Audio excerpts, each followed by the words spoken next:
Good afternoon, everybody. This is Patrick from the Poison Pen Bookstore in Scottsdale, Arizona, and we're here with another of our virtual events. And this evening, we're delighted to have our friend Leonard Goldberg back with us to talk about his brand new book, The Blue Diamond.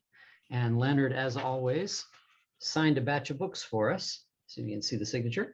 And I'll go ahead and put a link in the comments field. We don't have that many left, so if you'd like to purchase an autographed copy, I'll put the link in the comments field. And if you have questions for Leonard or Barbara, go ahead and put them in, and Barbara will summon me back on screen towards the end of the hour. So Barbara, over to you. Thank you very much, Patrick. Good evening, everyone. Leonard, what a pleasure to see you again. My pleasure, Barbara. So I'd like to say before we start that I've just had my annual eye exam, and therefore I'm not stoned, although frankly I wish I were, but I'm just suffering from having my eyes dilated.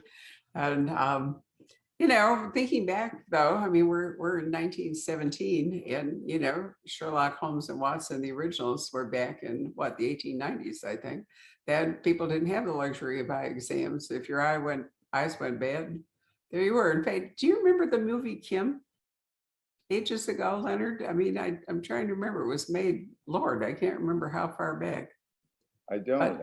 But in the process of Kim, which is, the Rudyard Kipling, it was probably made in the 50s, that the little boy, Kim, his elderly Indian that is helping him survive and so forth, can't see. And the great gift that he gets at the end is a pair of spectacles, so the old man can kind of see where he's going. So, I'm grateful. It came up the other day at some event we were doing about whether, the question was, would you like to travel back and live in the past, or would you like to travel back and just look at someplace in the past as an observer, minding all the rules about not changing anything? And the unanimous choice of that group was just to look at everything, because they couldn't figure out how many modern things they would have to pack if they were going to actually go back and live in the past. I recall back when cataract surgery required the patient to lay flat in bed for a week after the surgery. And even after the healing, they were given a pair of glasses, which lenses so thick, they look like Coca-Cola bottles. Yep. And now you go in, you have the lens removed and a new one put in. Takes about 20 minutes, and then you're good to go. Quite remarkable. It is remarkable. And in my case, just to complete this medical saga before we talk about the book, you can choose telescoping lenses. So in point of fact, it's like having glasses implanted in your eyes. So yeah. I can read signs way across the room, and I can read the text of the book way up here when my eyes aren't dilated. So I consider that to be truly miraculous as a person who went into glasses when I think I was like 10. I still, every once in a while, I still hit my face, because I think they're there. I wore them for so many years. So the daughter of Sherlock Holmes, we're in 1917. So we're in the war here. Yes, we're in the middle of the war, and it's a dire time for the Allied forces. Things are not going well at all. The battle at Ypres has just concluded with 300,000 Allied soldiers killed, wounded, or missing. It's a disaster. And the German forces are moving towards Paris in such a fashion that the French are now considering moving their capital to Bordeaux. So it is not a good time for the Allied forces. And you wind up with a mission being sent to London. Yes, the British government depended a great deal on the Allies, particularly from the Dominion. And perhaps one ally or Dominion which gave Britain the most help was South Africa. South Africa not only provided a large number of troops, but a great deal of the raw materials necessary for production of war instruments came from South Africa. In any event, with the war not going well, there was a conference being held in London, the Imperial war conference in which all of the Dominion members were coming in, the Commonwealth members. And the Governor General of South Africa was bringing with him a magnificent blue diamond of almost 3,000 carats. It was flawless. And the Governor General was to present this flawless diamond to the King of England to show the resolute alliance that he and all the other Commonwealth members have to the war effort. And the Governor General is housed at the Windsor Hotel on the penthouse floor. It's closed off. Nobody is allowed on that floor except for members of the Governor General's entourage. He goes to sleep the night before he's to present the blue diamond to the king. And when he awakes in the morning, the blue diamond is gone. So you created a locked room mystery. Oh, wow. A sequel of classic detective fiction, right? Yes, I had a good time with this one. And again, it's a closed door kind of mystery. Like, how did it happen? How in the world could this occur? All the doors were locked, all the windows locked, yet somehow someone managed to enter and steal a blue diamond whose value was incredible, beyond numbers. So the Scotland Yard is called in, and the hotel people are just upset as can be, because this is not the first major robbery which has occurred in London at fashionable hotels. Over the past several weeks, there have been other robberies, which included the theft of a Ming vase, which dates back to the first dynasty. Its value is £1 million. Then there was the theft of bearer bonds from one of America's great industrialists. And Scotland Yard has to find out who's doing it, because the hoteliers are in panic. This is a blemish. They can't have it. And unfortunately, Scotland Yard inspectors are unable to solve the mystery. So Joanna and the Watsons are called in. And well, naturally, I mean, who better than the daughter of Sherlock Holmes? You know, it's an interesting question. There have been books, I think, I'm trying to remember the author, it's a terrific book called Blackout, in which there's John, it'll come to me in a minute, his name starts with an L. Patrick will help me out here in a minute with the chat function. But anyway, the point of Blackout is, how do you police a city during wartime, especially when most of the, the serving policemen and all have gone off to fight. Now, this is World War II, when the Blitz is going on, and London is, so unsafe. But there are still people. Oh, John Lawton, thank you very much, Patrick. And it's really a terrific book. What do you do when there's a murder or a string of murders in a city that where bombs are dropping all around and people are terrified, and most of the police force is off at the front or doing whatever they're doing. So World War I, you don't have that problem in the sense that London is not actually being invaded. And I don't think, is there a lot of bombing in World War I? I mean, it was also new, air warfare. There were fights in the sky, but did the Germans rain much down on London?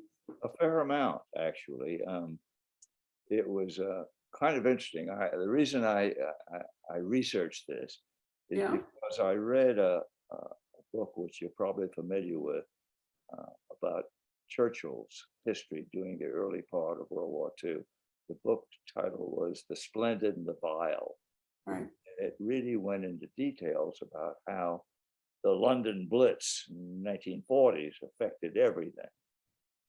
So I thought to myself, well, surely there must have been some bombing during World War I of England and London in particular. So I looked it up, and it was quite revealing. First of all, initially, the bombs were sent over in these blimps, Zeppelins. Mm-hmm. But the Germans found out that they were too easy to shoot down, and they only travel at 50 miles an hour, whatever. So then they went to the biplanes, which were motored by Messerschmitt engines, could travel 100 miles an hour, which was very fast, and could carry payloads of 4,000 pounds of explosives.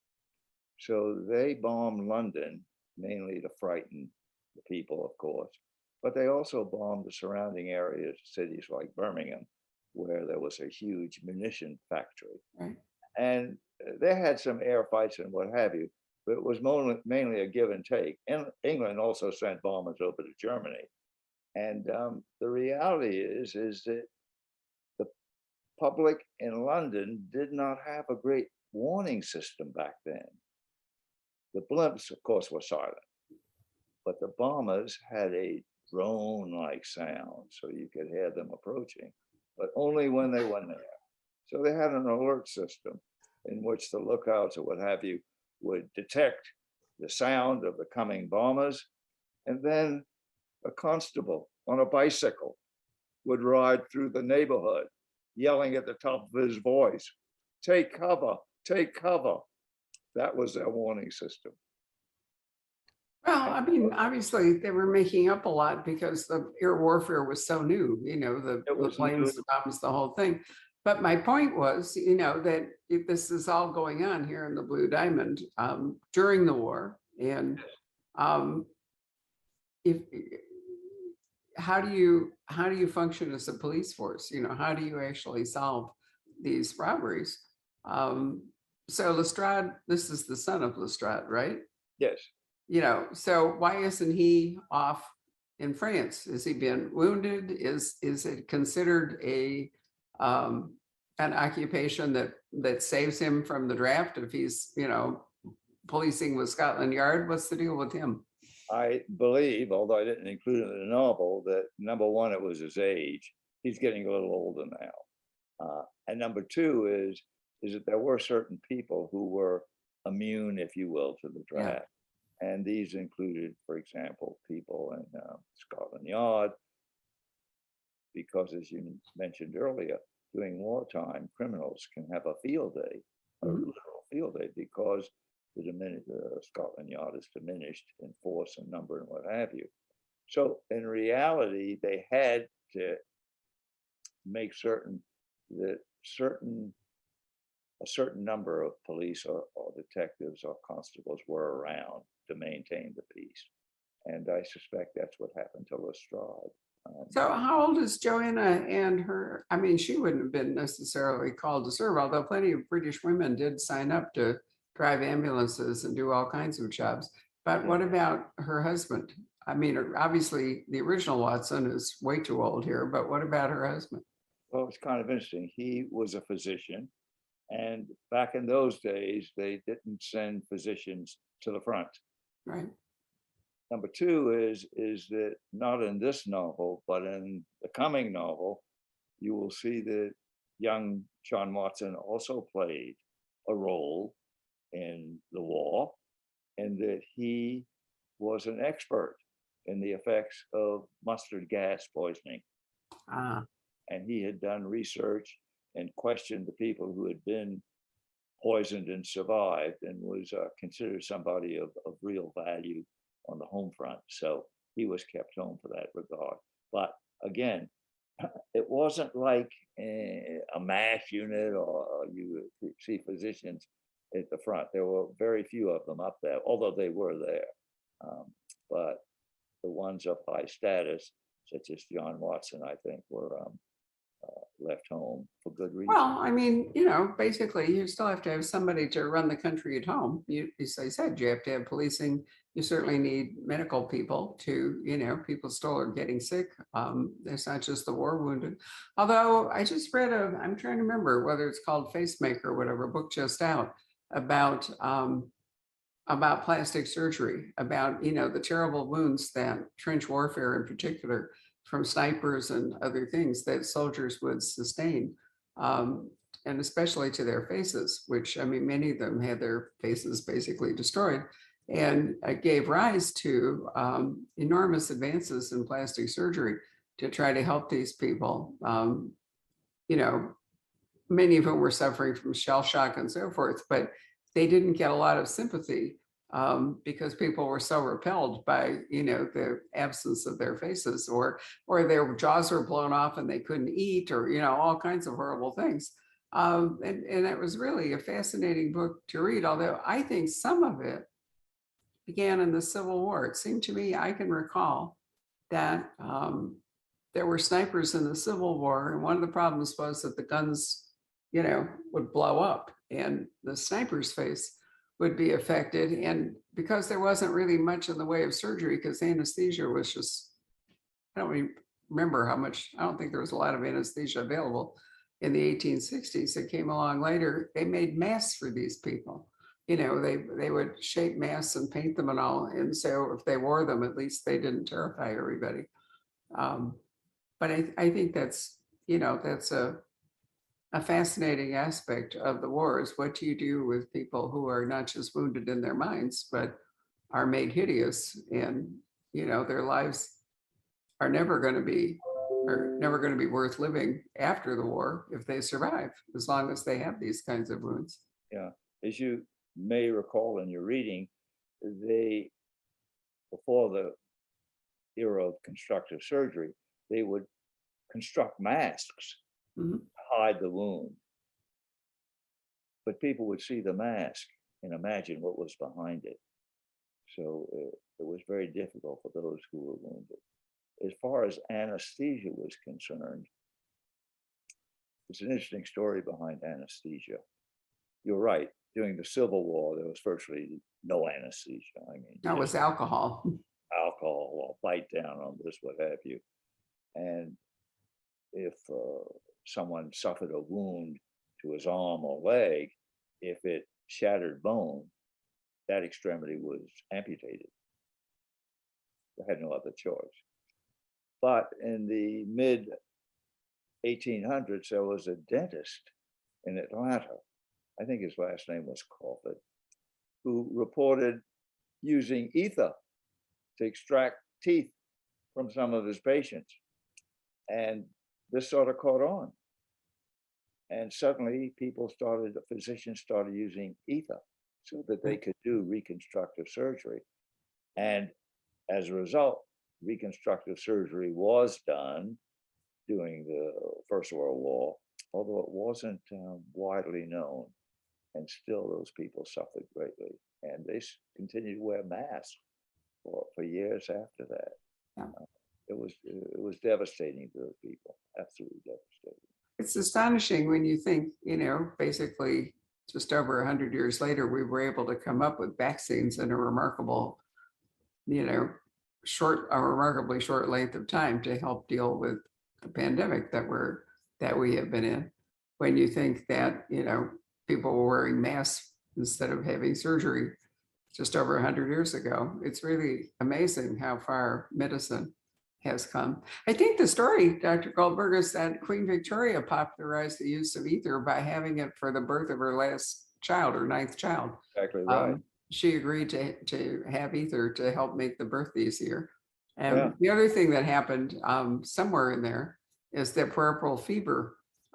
They finally figured out that if the midwives and the physicians would wash their hands, that puerperal fever could be greatly reduced or abolished, because there were many people who had successful deliveries, but then their children died because the babies died, and they often died because of infection.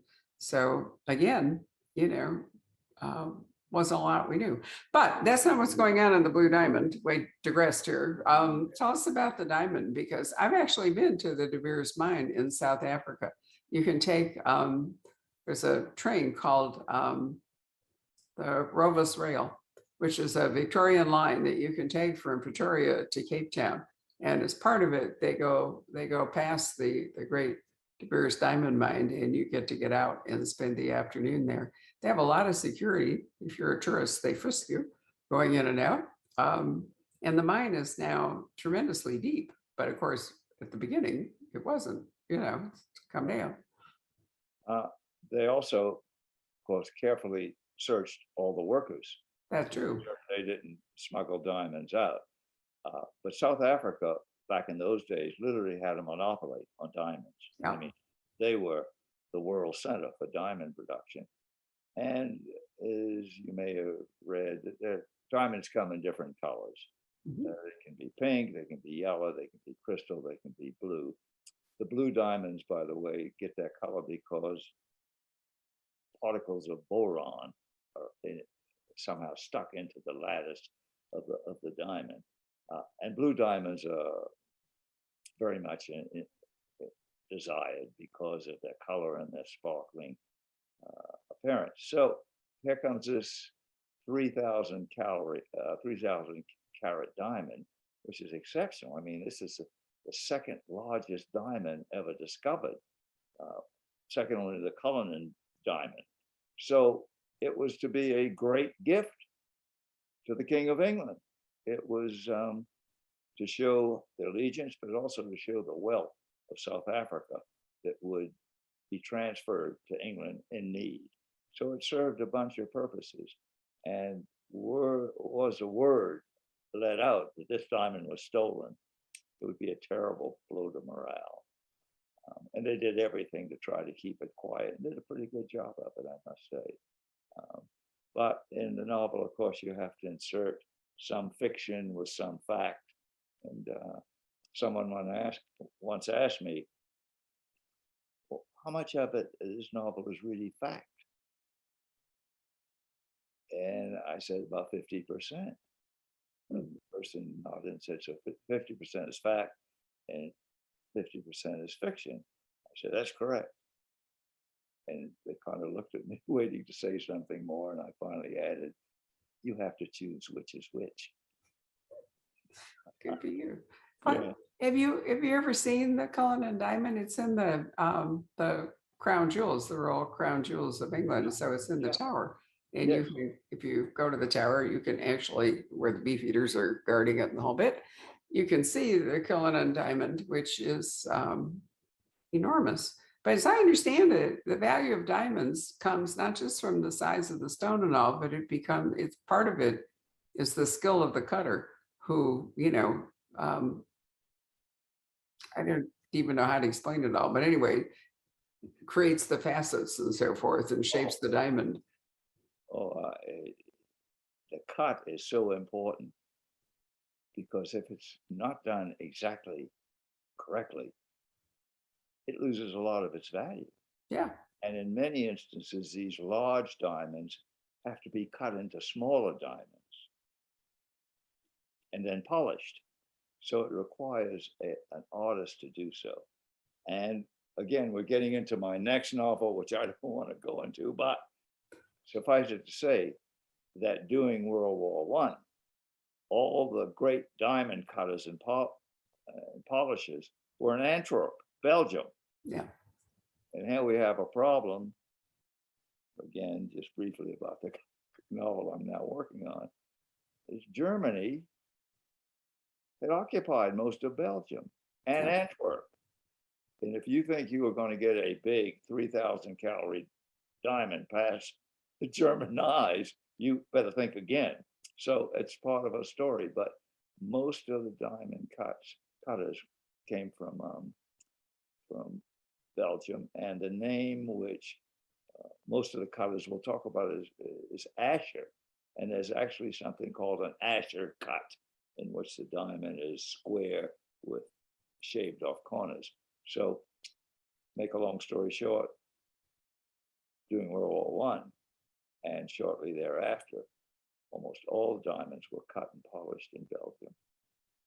So you had to cross the channel. Very true. There's a wonderful collection of precious stones in the Smithsonian, many of whom were given by Marjorie Merriweather Post. Yeah.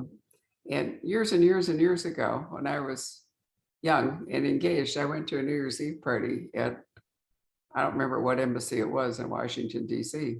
And I mean, I knew practically nothing. So, there I was. I had a wonderful dress that I was terrified was going to get dirty. And my fiance, and I were wandering around.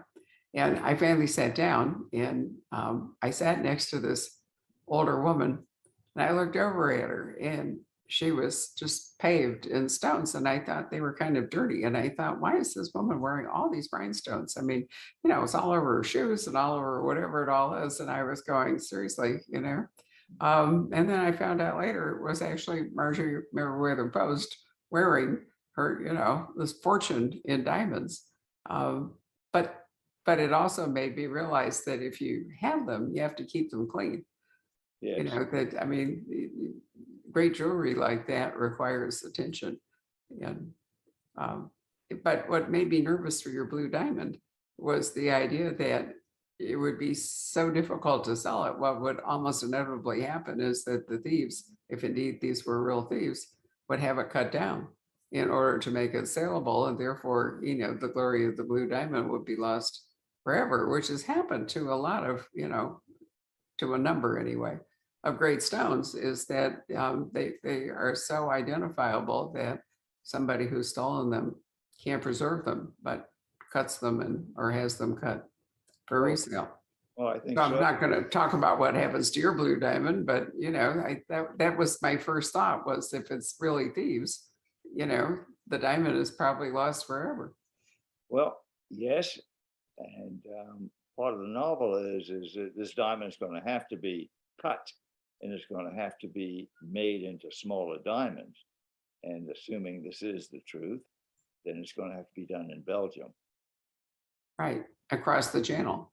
Across the channel. And at that time, of course, Germany was controlling a lot of the channel with their U-boats. And you might be interested to know that the battle of Ypres, which I mentioned earlier, the Allies were very interested in pushing forward and defeating the Germans so they could reach the Belgian coast where the U-boats were stationed, because the U-boats were causing such havoc to the shipping. But the Germans held up and wouldn't let them get close to the coast. So that was a battle which cost 300,000 lives or wounded, what have you, with very little gain, very little. And all this. So the question arises, when the diamond is stolen, mysteriously stolen from the locked room, the impossible crime here, is it because somebody covets the diamond, or is it because it can be turned into cash to support something, the Germans or some other enterprise, because it's valuable. And on the other hand, it's unique in itself as a stone. So I found that created a certain amount of tension. So Joanna, does she follow in her famous father's footsteps and her methods of detection? Oh yes, she's very good, and when she investigates the theft of the diamond from the penthouse of the hotel, which is the fifth story of this hotel, and the question is, how did they get in? I mean, the windows were locked, the doors were locked, there were guards, security men in the hall and the exits by the elevator. How did they get in? And I won't give away a lot, but this is a rather interesting facet of the novel. The doorman at the hotel was somehow injured in that theft. And here's a doorman down 5 floors, and he suffers this terrible head wound. And initially it said, well, obviously the thief was making his exit and they got into a fight and what have you. But then Joanna investigates and finds out that right next to the wounded, and he was mortally wounded, by the way, doorman, was a spike, a metal spike. And Watson said, well, obviously the thief had a spike carrying around and used it as a weapon. And Joanna says, no, you don't carry a spike around as a weapon. That doesn't make sense. Let's find out about this spike. And they questioned people who were on the scene at the time, and they described this spike, which Joanna finds very fascinating because she knows what it is. It's a piton. It's a spike that's used by mountain climbers. So she says, that's how they got into the room. There was a mountain climber, somebody who knew how to climb mountains. And of course, the next question is, well, how do they open a window? And she solves that for them too. So we're dealing with thieves who are very sophisticated and expert, who know how to climb mountains, who know how to get into rooms without breaking windows. And the novel goes on. It does indeed. So why is it that you decided to write about the daughter of Sherlock Holmes? Were you a Sherlockian yourself before you started this? Were you fascinated with Holmes and the whole world that Conan Doyle created? It's an interesting story. I was fascinated by Sherlock Holmes, and as a lad, I had a book, one of these thick books that had all the adventures of Sherlock Holmes, and I had read them so many times that it was dog-eared. Pages were falling out. And then my brother and I used to watch on television movies of Sherlock Holmes with Basil Rathbone, which Right. And Nigel Bruce, wasn't Nigel Bruce Dr. Watson? Watson. It just was magic to me. And I never really thought about writing about it until, I guess it was 1980s. I was a professor at UCLA, and during my sabbatical year, I spent that year in London, and my flat was about 15 minutes away from where Sherlock Holmes lived. So I visited, et cetera, and it stuck in my mind that what a shame that Sherlock Holmes didn't have offspring. What would have been like? And then, and this is rather circuitous route, but it's an interesting one. I was watching television, Masterpiece Theater, which I really enjoy, and it had a detective, British detective named Morse, and that was the name of the detective, Morse. And it was very good. I enjoyed it. And this was followed by another series which I saw, which was called Endeavor. And I said, Endeavor Morse. This must be Detective Morse's son, who inherited his qualities and characteristics. And that's where the idea for the daughter of Sherlock Holmes came. Alas, I was later to find out that Endeavor was not the son of Morse, but Morse is a young detective. But that's all right. It was the impetus. It's a wonderful series. And in fact, it's wrapping up. I think it starts this weekend with the last episodes that Sean Evans, who's playing Endeavor. It's wonderful. And Roger Allam. I have enjoyed it too. Although, I did think, having watched the last one, I've watched all of it, that sadly, that Morse is Endeavor is going to go into Morse's life. And Morse's life was productive, but not a super happy one. And, and if you watch the whole Morse series, he dies. Unfulfilled. Dexter would get him right up to the point where maybe he would have a good life, and then, and then he died. So I found it a little hard to watch that penultimate Endeavor, thinking that, there wasn't going to be a lot of happiness or promise ahead for him. And I'll be interested to see how these last episodes go. But they've moved him along to the point where Morse starts. So, there's not an unlimited time frame for Endeavor, since he is young Morse growing up.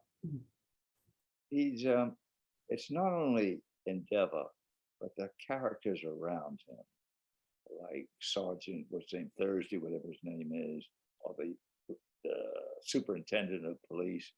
These are very interesting characters who all have their own miseries. Mm-hmm. I love Thursday. I think Roger Allam as Thursday has been absolutely terrific. And he's got a marriage which is not the happiest, obviously. A daughter who is partly estranged. The superintendent of police, his wife, had a widespread cancer malignancy. These people have problems, which I don't think Colin Dexter was a very kind author to his characters. None of them was enormously happy. I actually enjoyed Sergeant Lewis a lot, which is when Morse dies, his faithful Yeah, sidekick, he was Lewis. very good. And he got a number of cases of his own, and I really liked those. He was a happier man, and you know, there wasn't that shadow of Morse's unhappy end hanging over Lewis, because Morse had already died. So Yeah. Lewis is moving forward, and I was hoping they would do more of them. I thought it was extremely well done. But it's interesting that in three completely different series with different casts and so forth, on Masterpiece, you've got the young Morse, and then you've got Morse himself, which went on for a really long time. And then you've got Sergeant Lewis. So it's a terrific tribute. I've often thought that it was partly because it was Oxford, the magic of Oxford, as much as the characters. What do you think? I do. I think there's a certain magic to Oxford. Now, I traveled a fair amount when I lived in England, to Cambridge and to Oxford. But there was something about Oxford that was, it was, I hate to use this as an analogy, but it was as if the buildings wanted to tell you a story. If you had time and sat, they would tell you a story. I always got that feeling at Oxford. And it's a I do university. too. I spent a summer at Worcester College, and I loved being a student there and living in the college. But I often thought about the Dreaming Spires. I can't remember who it is, that calls Oxford the city of Dreaming Spires. But there's so much history there. There's, my tutor, Mr. Pitt, at Worcester College, lived in the Abbott's 13th century quarters. And, so when we would visit him, we went, Worcester College had terrible food. That's the thing I remember about it most. I know I starved while I was at Worcester College. And so we used to sneak out to Brown's, which is a kind of wonderful restaurant in Oxford, and, and eat, because if you ate in the college, despite all the drama and the high table and all the tradition, if you watch Harry Potter, you know how that all goes. Yeah. Food was just awful. But it was magical to walk across out the back of the college and across the lawn to get to Mr. Pitt's quarters, because they ran in a series of buildings, and he had a garden also, because the land fell away. So there was this sort of raised garden next to, but the sad part, Leonard, was that it was only his to live in while he was, in fact, a don at Oxford, and his time there had come to an end, and it was his last summer teaching, and he was faced with the thought of having to pack up all of his books and all of his personal things, because the living itself and much of the furniture all belonged to the college, and he was going to have to redesign his life somewhere else and take his books with him. And I thought, how would you ever do that if you'd been living in the 13th century Abbott's quarters, in that kind of magical place? How would you ever transition to like an ordinary, flat, as the British would say, an ordinary apartment somewhere else in England, or a little cottage? How would you do that? It must have been terribly difficult. And again, living in Oxford, spending all of your days in Oxford, the magic rubs off on you. You really think you're part of it. Well, that's true. But I mean, I think you'd feel like an exile when, when you were time to retire. I mean, it's not like the Supreme Court justices where, you have unlimited tenure. And so inevitably there's going to be that kind of a thing. But anyway, back to, so that's why you wrote it, is that you thought that Endeavor was the child of Morse, and that was such a good idea that Sherlock Holmes should have a child? Yes, and of course there was a question of whether it should be a son or a daughter. Right. And then I was thinking back and forth and back and forth. And I looked it up, and someone had written a novel about the son of Sherlock Holmes back 20 or 30 years ago. And it wasn't well received. And the more I thought about it, the more it appealed to me to let her be a woman, or let the child be a woman, because that would present problems for her. You have to remember, this is the Edwardian period, and women either married became a governess or maybe worked as a clerk in a flower shop. But women weren't detectives and women weren't policemen. There were very few women who were doctors or lawyers. I mean, they were subjected to a lower standard. And I kept thinking how difficult it must have been for her. But then again, if she's as bright as I'm going to make her, people will stand aside. So you had to go into the Sherlock Holmes canon and figure out a woman suitable to be the mother, the daughter of Sherlock Holmes. And, Irene Adler was really the only woman that Holmes hung out with. So what was your solution to this? Well, what I did is I made her the daughter of Sherlock Holmes and Irene Adler. Ah. They had a one-night stand. The next morning, Irene Adler's gone. Sherlock Holmes is delighted. Good, stay away. 8.5 months later, she reappears at 221B Baker Street, pregnant. And she's come to see Sherlock Holmes because she needs help. Now, Sherlock Holmes is not going to be a father. That's not even beyond the wildest dream. But Sherlock loves to solve problems. And she has a real problem because she's suffering from the toxemia of pregnancy. She's going to be dead in 2 weeks. And she wants the child to be looked after. Well, Sherlock Holmes says, let me see what I can do. So he meets with John Watson and they come up with a plan. The plan is that Irene Adler will give birth. The child will then be put up for adoption to a upper middle class family, and her records will be sealed. So no one will ever know that she is the daughter of Sherlock Holmes. And some weeks later, Irene Adler gives birth to this beautiful daughter who she names Joanna. But Irene Adler gets to hold that baby only once and kiss her only once before she dies. And Watson lives up to the promise he made to Sherlock, and Joanna is adopted by a well-to-do physician and his wife, and the adoption records are sealed. She grows up in a wonderful environment. They love her. She's never had a better life. Most people would love to have the life she had, but she has a quirk. She loves mysteries.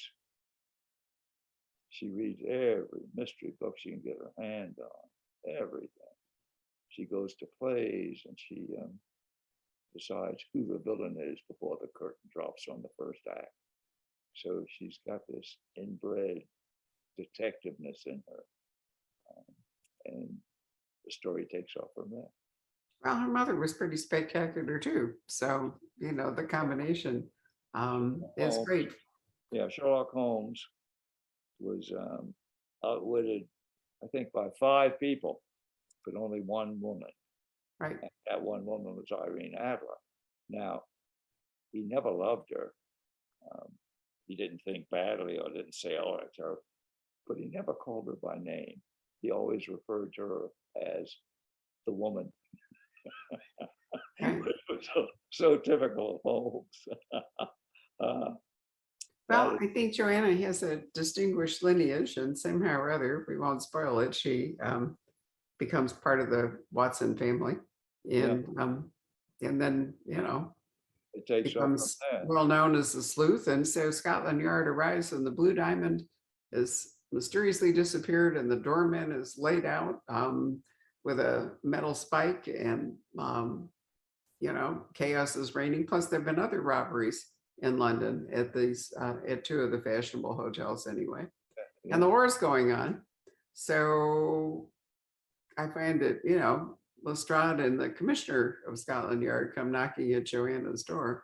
So it would have been a repeat of what happened with her father so often, was that they would, reluctantly come to ask him. It's amazing how iconic Sherlock Holmes is and how many people have done interesting things with him. It's remarkable. As you may know, there is no character who has been featured in films, television, cinema, what have you, no character as many times as Sherlock Holmes. That's true. I mean, and everybody can recognize, the deerstalker and the meerschaum pipe and the, Everything. the prologue. I mean, Poirot is well known, but not nearly as much so as Holmes. So what fun for you that you get to wander around in this universe, although you have actually had to update it. So, Sherlock Holmes was a Victorian and now she's in the war, and eventually the 1920s in England were very different. So it'll be, and she's young enough to, you know, move forward and adapt. Of course, the But fact that she's a woman means she didn't have to fight in the war, which was a really good decision on your part. right, but you have to remember that she now has equipment, tools, techniques which were not available to Sherlock Holmes. Right. During Sherlock's time, fingerprints were in their infancy and not thought of very highly. During Sherlock Holmes' era, X-rays were just now coming into being. So she was part of a transition and new science was coming up and she used it.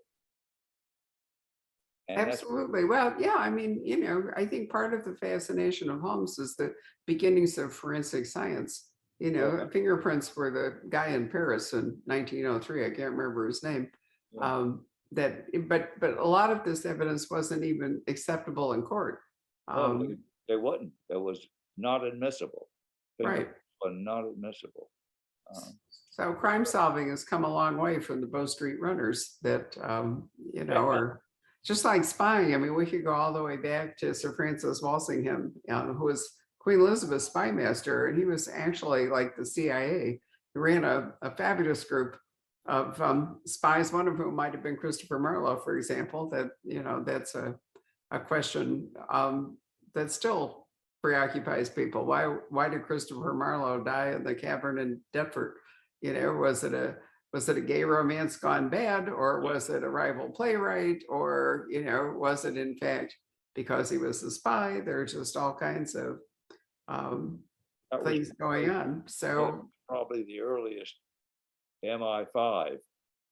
Yeah, no, absolutely true. And Elizabeth, there were so many threats to England from the outside, Spain in particular, but not just Spain. There was a constant question of other heirs to the throne, or various things happening. So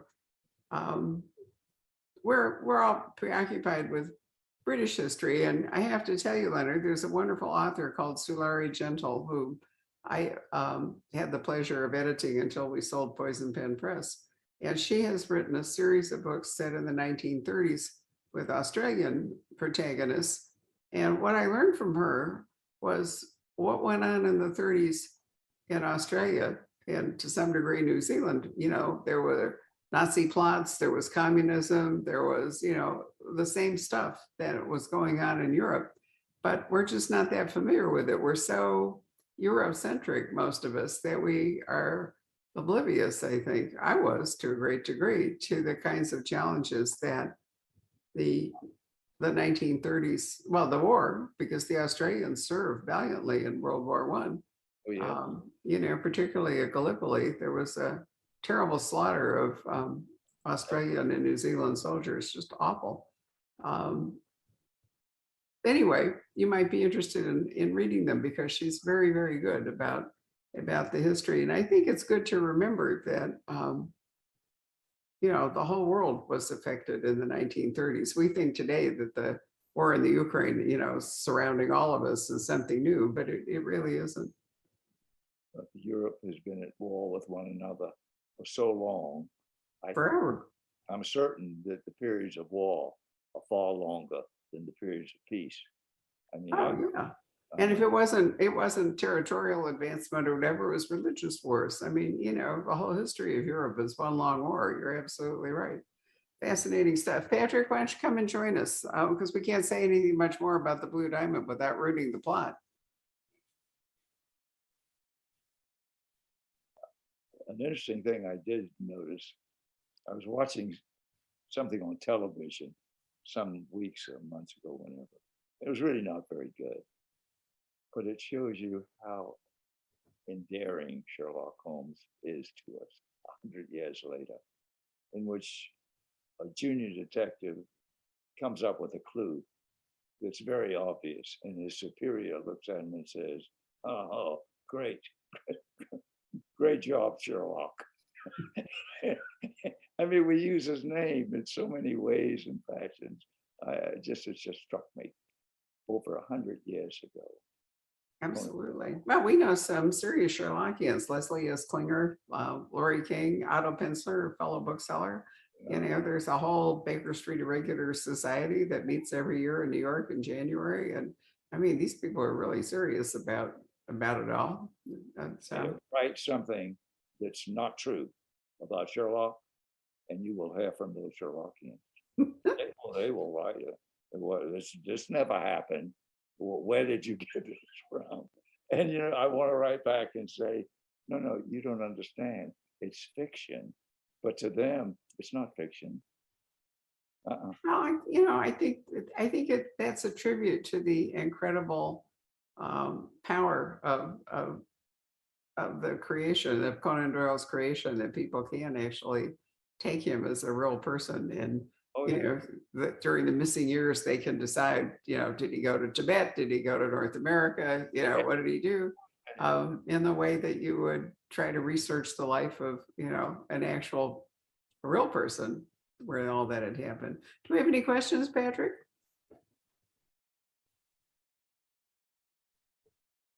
I can't hear you. Patrick, you're muted. Oh, I'm muted. Yeah. Sorry about that. There really aren't any, let me see here, any new questions that have come in. Let's see. Well, Mark asks, who's the woman Sherlock Holmes gets pregnant, or did he adopt his daughter? You kind of covered that. That's Irene Adler. I had a question for you though, Leonard. Do you have a favorite of all the different film adaptations? Some of them have been modern reinterpretations of the character. There's the classic Basil Rathbone and Jeremy Brett. Do you have a favorite for movies or TV? Yeah, Jeremy Brett by far. He was perfect. He was absolutely perfect.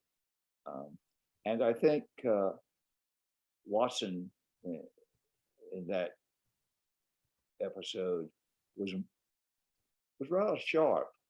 Not the dunce that people like to think of him as being. For example, when he was with Basil Rathbone, he wasn't a very bright guy, etc. But with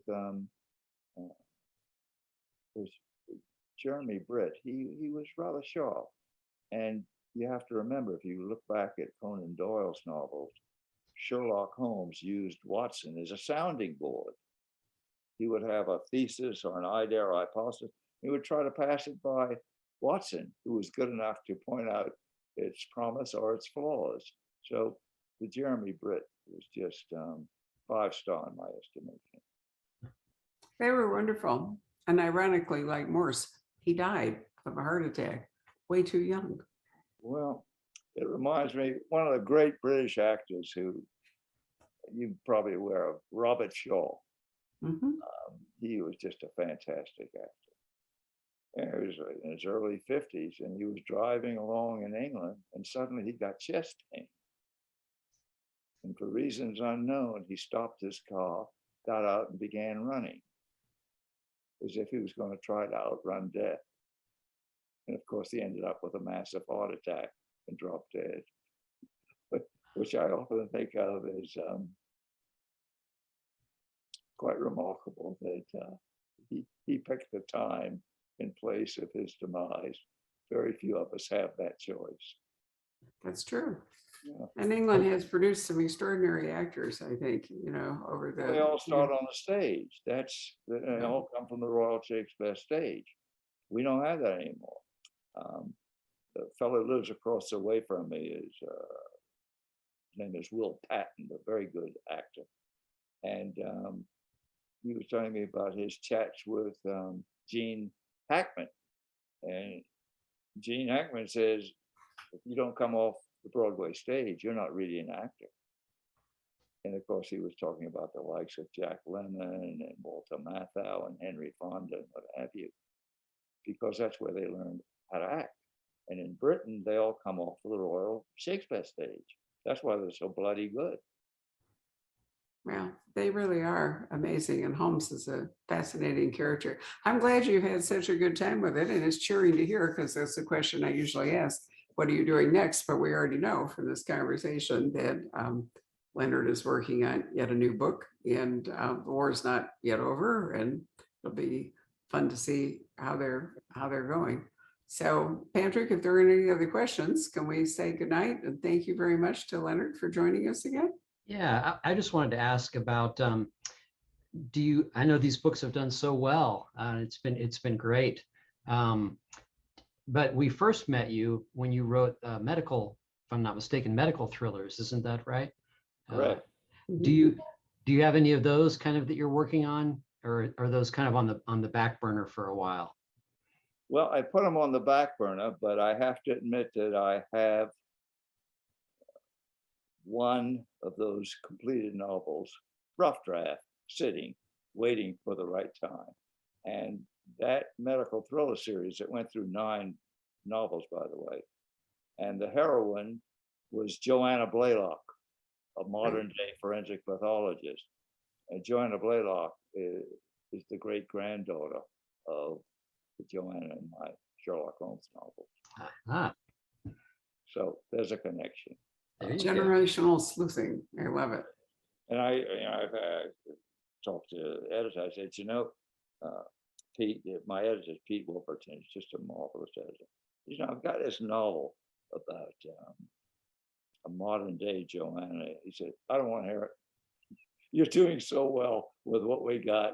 You hold it. Just keep it where it's at for now. So I'm going to do that. I think that's good advice. Well, as long as you're having fun with it, that's a really important thing. Important thing. It's this mystery writer, Walter Mosley, who I really enjoy reading. He said writing a novel is like being in a hotel in a strange city that you've never visited, and you step outside for a walk. You just don't know where it's going to take you. And that's what writing a novel is like. That's the joy of it.